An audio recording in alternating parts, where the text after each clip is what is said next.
Hi everybody, welcome back to my channel. Today's video is a little different from what I normally post. Normally I'm just like a vlogging machine.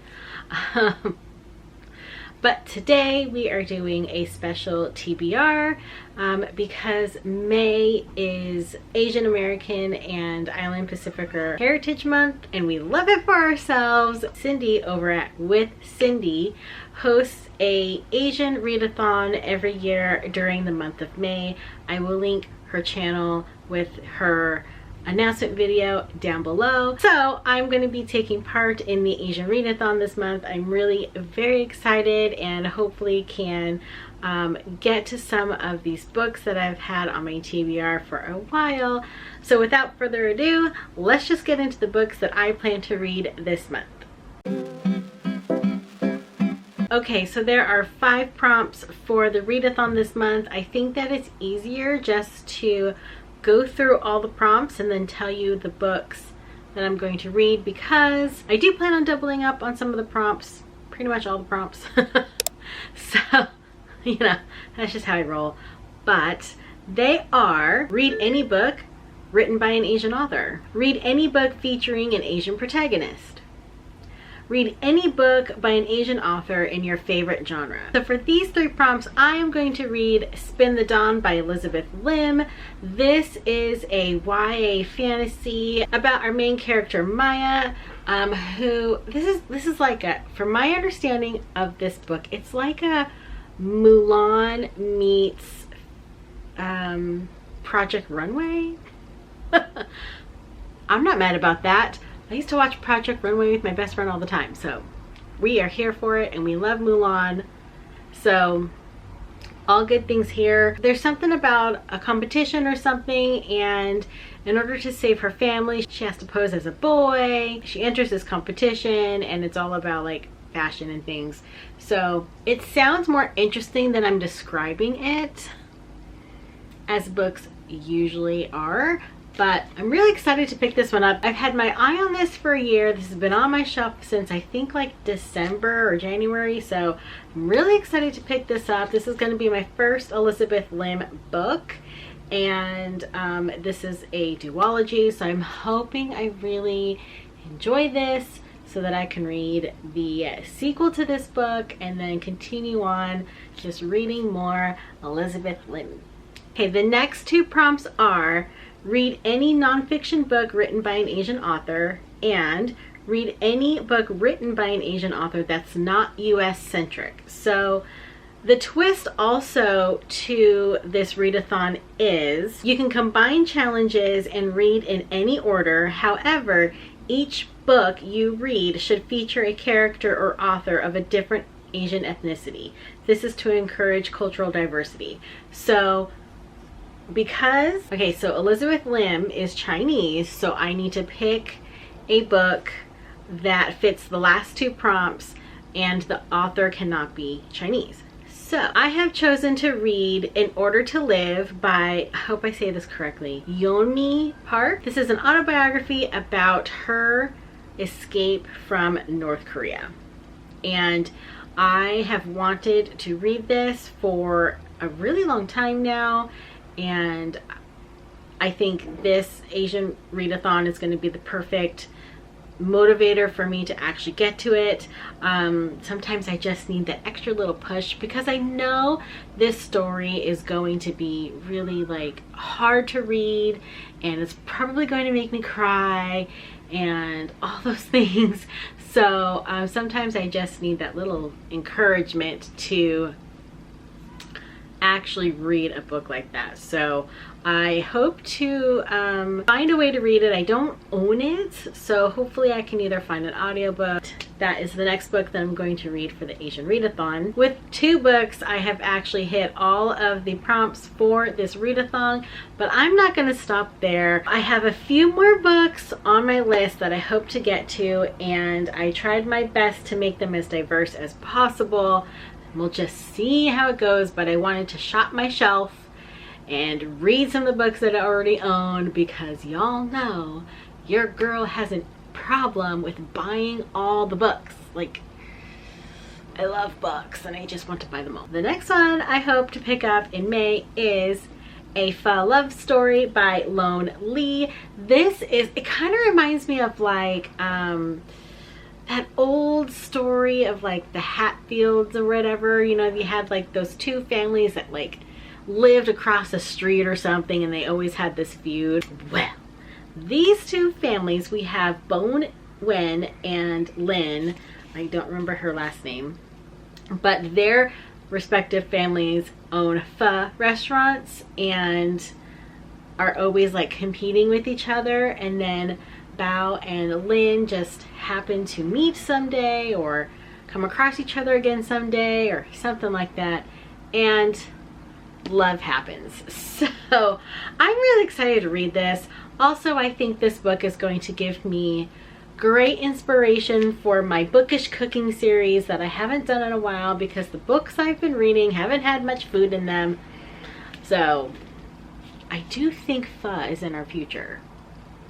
I do love me some pho. So I'm really excited. I am not a big like romance or contemporary reader, but you center it around some Asian food, I am down. The next one I hope to read this month is Dragon Pearl by Yoon Ha Lee. This is part of the Rick Riordan Presents series where they are own voices stories, and this is about a girl who and like her family are like fox spirits, but her parents tell her and like her siblings or the whole family that they don't practice their magic so that they can blend into society. And she dreams about, well, let's see, what's her name? Her name is Min. So Min dreams about escaping her planet and living elsewhere so that she could be free, and her brother, I believe, like joins the military or space academy or something, and he's then accused of like abandoning his post to go find the Dragon Pearl. She fully believes this is not true and goes to find him and clear his name. So I'm really excited about this. I want to get more into middle grade because I think it's probably way more up like my alley. Like I just love like great uplifting stories and just like full of whimsy and magic and things that aren't just like too heavy where it just weighs you down. I just want something fun and imaginative, and I feel like middle grade really like brings that, especially as I'm reading Keeper of Lost Cities with my niece and nephew. So I am really excited to pick this one up. It's been on my shelf for a while, and I'm hoping that this is going to start a great journey down the Rick Riordan Presents road where I start just reading all of them and collecting all of them, and it's going to be great fun. But I did read Wicked Fox and Vicious Spirits last year and liked it, and that was based in Korean folklore as well, so I think I'm really going to like this one too.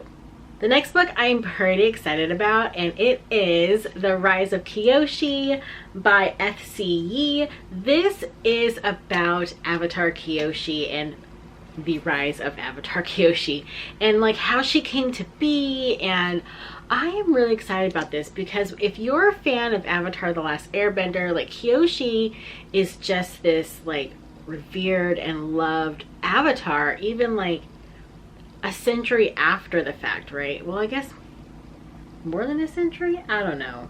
I don't remember the exact timeline between her and Aang, but I'm really excited about this. Like, she just seems so powerful and just so like no nonsense. I'm really curious about like her origin and who she is, and so I'm excited to pick this up. I also have the sequel on my shelf, so y'all, I gotta get going. I gotta start reading this. But I love the Avatar series.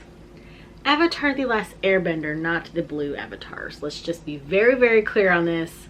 I am not a fan of the blue avatars, but Avatar The Last Airbender, I am here all day. The last book in my Asian Readathon journey this month is going to be These Violent Delights by Chloe Gong. This is a very like popular book on BookTube right now. I feel like everybody has either read it or is going to read it or is talking about it.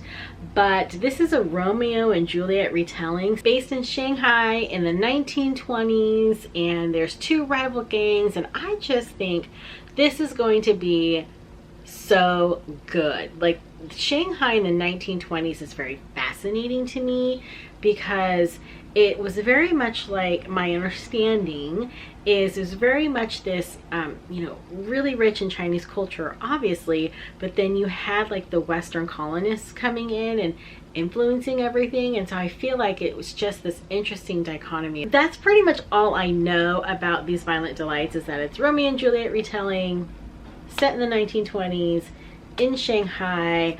I'm hoping that there's good representation in here.